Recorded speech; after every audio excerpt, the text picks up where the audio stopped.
Hey, it had nothing to do with somebody not showing up. It had everything to do with not being able to get off at work. I mean, from work. Hey everybody, this is X. I'm Kyle. And I'm Felicia. We're the Utah Outcasts. 3 out, unashamed, and active atheists living in Utah. And we are personally inviting you to let us love your ears each and every week. As we take the news, current events, and pop culture and give it a little twist.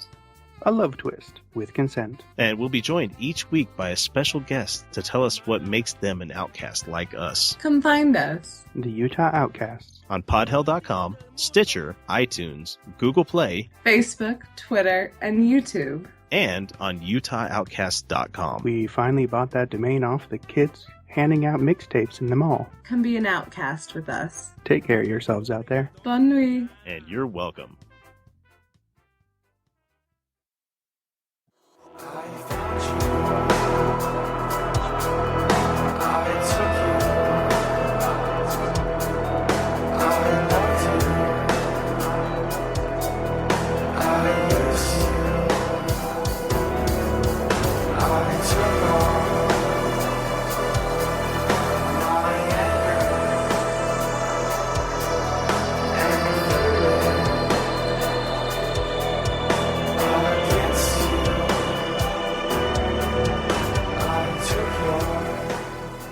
Hello, and welcome to another episode of Secular Stories. As always, my name is Jonathan Tindall. I'm your host. Before we get into tonight's exciting interview, always want to let you guys know that you need to go to Jason Cameau's page and check out his music. He does our intro and outro music for free for me. So, I got to make sure my friend's hooked up. So if you want to find him, you can go to www.aloststateofmind.com. Go there, check out his music, make sure you hook him up because Jason really and truly is an awesome person. And with that, tonight, I have a special treat for everyone. I have Mr. Bobby Carey and Miss Ashley of No Religion Required. How are you guys doing this evening? Doing good. How are you? Doing good. How are you doing? Oh, well, just got off my job selling grass. So I'm doing pretty good right now. That's illegal in some states. Well, yeah, but I don't think True Green has a problem doing it. Oh, okay. I wasn't sure exactly what grass you were talking about. Well, I just want to say I heard in your opening about Jason Cameau's music, and you're right. Everybody needs to go over there and listen, y'all. I've gone over there and listened, and it is great. So go check it out. At the very least, Jason's just the most giving person, one of the most giving persons I've ever met whatsoever. I mean, he's just outgoing and just wants to help everyone. Yes, he does. That's quite literally. I mean, you guys can probably attest to that. Oh, yeah, definitely. Oh, yeah. Most definitely.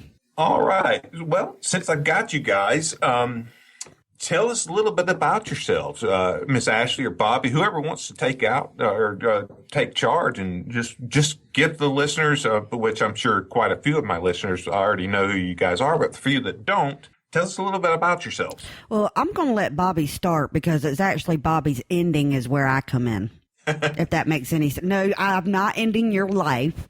I'm just saying. My ending. That's interesting. I'm going to end you. Well, you are marrying me, so that does explain a lot. Yeah, it does. I'm going to lower my life insurance. That's right. Now. The name Bobby C will no longer exist. It'll be Bobby T. No. I increased my life insurance so that way if something happens to me, somebody's going to investigate Susan. So that's okay. He's got life insurance, and I'm increasing it when we get married. There you go. Well, I guess I'll start with me then if Ashley seems to go off the ending of me. I was raised Southern Baptist, raised up in the church. Dad was very active in the church. If the church doors was open, we were there. Every Saturday we did what was called soul winning. We would pick a neighborhood and go knocking on doors to tell people about the goodness of Jesus. Hallelujah. Yeah. Raised Southern Baptist, kind of switched from Southern Baptist into the Pentecostal denomination or whatever you want to call it. Okay. And spent 10 years in the military. While I was in the military, I was actually just pretty religious, actually. What branch, Bobby? Army. Okay. Yeah. And I was still pretty religious in the military. And once I got out, I became a police officer. And it was during that time as a cop, seeing all the things that was going on that I dealt with as a cop, it got me thinking, when you see the worst of people, you see the worst of things that a person would ever want to see. It got me thinking about it. If there is a God and he allows this, what kind of God is he? And I sat back and started reading the Bible. Said, well, I guess I need to find the answers to that. I've read the Bible multiple times, but I think that was the first time I sat down and read the Bible with a critical eye and started reading it. And the more I read it, the more I realized, you know what? This is bullcrap. And that's what started me on my journey toward my atheism. Well, I made a couple pit stops along the way. Just a couple. Yeah, I made a couple pit stops along the way. When I finally came to the realization that the Christian God apparently was not worthy of my worship, if you will, I get it. Trust me, I get it. I found a book called The Idiot's Guide to World Religions. And I said, well, let me see exactly where I do fit in, because apparently Christianity is not my thing. So let me study and see where my thoughts and beliefs fit. And after reading that book, I found myself into Buddhism. And I like the idea of Buddhism because Buddhism doesn't actually have a God that they worship. And that was kind of my indoctrination into a God-free, quote-unquote, religion. Spent a number of years as a Buddhist. I was actually a Buddhist when I met Ashley. And Ashley kind of started poking holes in my Buddhism. Yeah, I was a critical thinker and didn't even know it. Imagine that. Susie Robbins tells a story about how she used to tell Bill that Bill needs to stop kicking her puppy. And that's about where I was with Ashley. The more she pointed out holes throughout my Buddhist philosophy, the more pissed off I got. And I would go into my little room that I did my meditation, and I would sit on my meditation cushion, and all I thought about was all them damn loopholes that Ashley kept. She just pointed out so many things, and it pissed me off at first. But the more I got, I'm sure it did. But the more I got to thinking about it, and I realized that Buddhism was no different from Christianity, that it has its holes, it has its problems. And by the end of it, I realized, well, apparently Buddhism is not where I belong either. Mm-hmm. So now I've lost Christianity. I've lost Buddhism. Now what the hell do I do? And I started, we kind of started with... Not we, hell. Yeah, you were there with me too, ass. The Center for Spiritual Living. I don't even know what, would you call that religious science, I guess? I don't know. That's like it sounds. Being spiritual doesn't mean you have to be religious. There's a big difference there. Yeah. So I started in religious science, and that really screwed me up. To be honest with you, the whole concept of that I was my own God, that I made my own rules, that all I had to do was send something out into the law and into the universe, and if I believed it, it would come true. Well, there we go. Yeah. We're back to that believing thing again. The only problem is you kept believing we was going to be millionaires, and that shit never... And it didn't work. Am I allowed to say that on here? That's fine. No, we're completely fine on any curse word, fuck, shit, cunt, whatever. Okay, cocksucker, motherfucker, Ted, the 7. Yeah.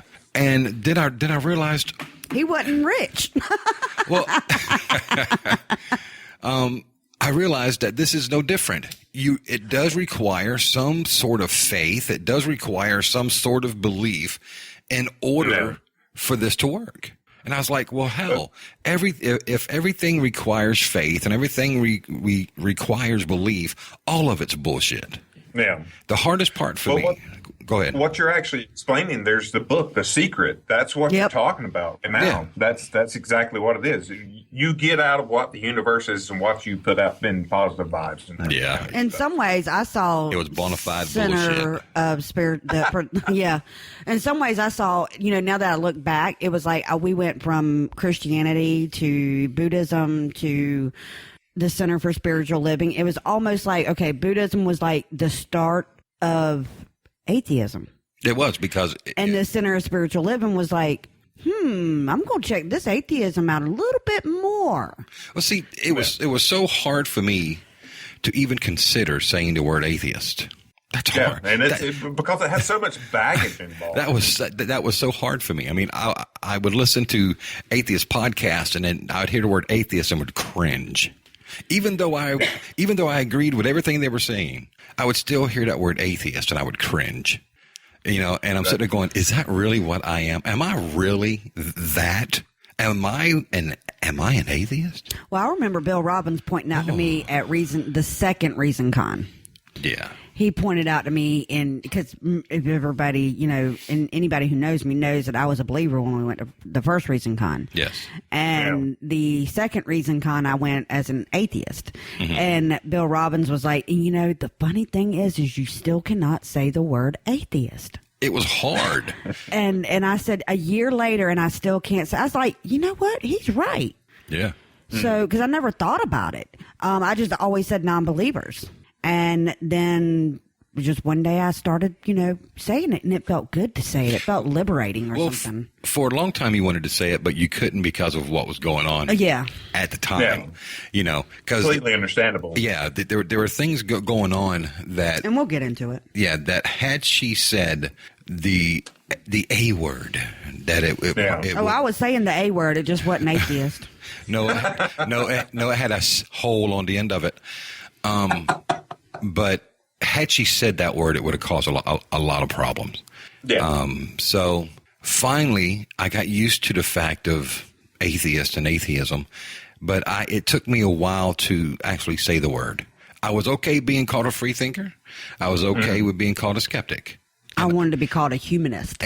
Right, but that's fine because that's what we are. We're humanists, but we're secular humanists. Right. Because there's also But it doesn't come with that stigma of you know, the big G. Right. Yeah. And agnostic seemed to be the Christian safe word. Well, I didn't even understand the word agnostic, so I just picked humanist. So for a long time, when someone would ask me, then what are you? Oh, I'm agnostic. And they're like, oh, what is that? Yeah. I'm like, well, an agnostic is someone who doesn't know hasn't decided whether or not God actually exists. They don't know for sure that a God exists. They're like, oh, okay, well, I can understand that. But if you throw the word atheist out there. Yeah, that's what you kept calling me, was an agnostic. Yeah, and I called you more a deist because you're like, well, we came from something. Oh, yeah. Yeah. Yeah. Yeah, Believe it or not, that's an that's apatheist. My wife Susan, that's her current belief, and I'm perfectly fine with that. You know, I consider her a deist, and we're comfortable with each other. Yeah. Perfectly fine. You know, hey, hands off. And you know what? Perfectly good with that. I can tell you, she's probably, I mean, that's a hard thing to wrap your mind around. You know, what in the heck did we, and it wasn't until I understood. Damn your country. Well, hell, I understand. Well, hell, I didn't understand it until Son of a bitch. It's okay, Miss Ashley. I'm actually more Southern than you are. Yes, you are. Where are you at? Pennsylvania. Well, I'm in Pennsylvania right now, but I grew up in Carabel, which is right outside of Apalachicola in the panhandle of Florida. So Okay. I'm actually much more south than you guys are. He's down there And by we know- Mobile, Alabama. We know what the panhandle boys are like. Yes, we do. He's next to Bluebell, Alabama. They're more fucked up than Georgia. Yeah. My family actually came down from Alabama and Georgia, so trust me, I know. Well, my mind is going blank right now, but it wasn't until, what am I trying, not Darwinism, but Darwinism. not Darwinism, shit. That isn't even a term, really. I know. I don't. For Ashley, yes, it is. When Oh, look. evolution, that's the word I was trying to think of. Wow. I don't know how I went from Darwinism to evolution. Have no idea.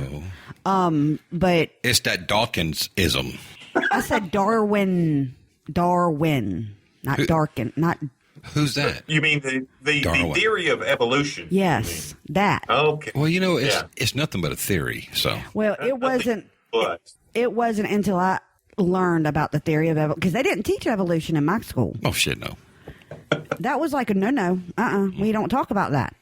So they didn't teach evolution in our school. I just learned about evolution when I went to college this past year. So it wasn't